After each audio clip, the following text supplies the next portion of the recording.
আসসালামু আলাইকুম। আজকে আমি দুটো ডিফারেন্ট রান্না দেখাবো।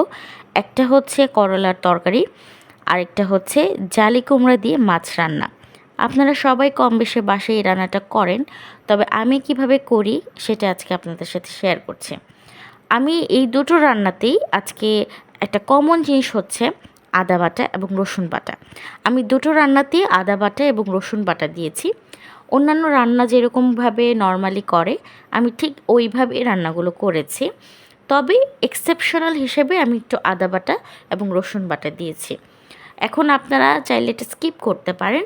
তবে যারা এটা দিবেন আদা রসুন বাটা, তরকারির স্বাদটা ডিফারেন্ট হয়, খেতে ভালো লাগে।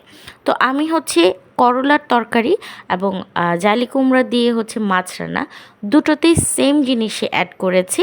আদা বাটা, রসুন বাটা, হলুদের গুঁড়া, মরিচের গুঁড়া, ধনিয়ার গুঁড়া।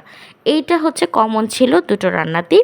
কিন্তু জালি কুমড়াতে আমি লাস্টে একটু ফাঁকি করা জিরা সেটা দিয়েছি, আর সামান্য পরিমাণে গরম মশলার গুঁড়া দিয়েছি, যেটা হচ্ছে তরকারির স্বাদটা খুব ডিফারেন্ট করে, খেতে ভালো লাগে।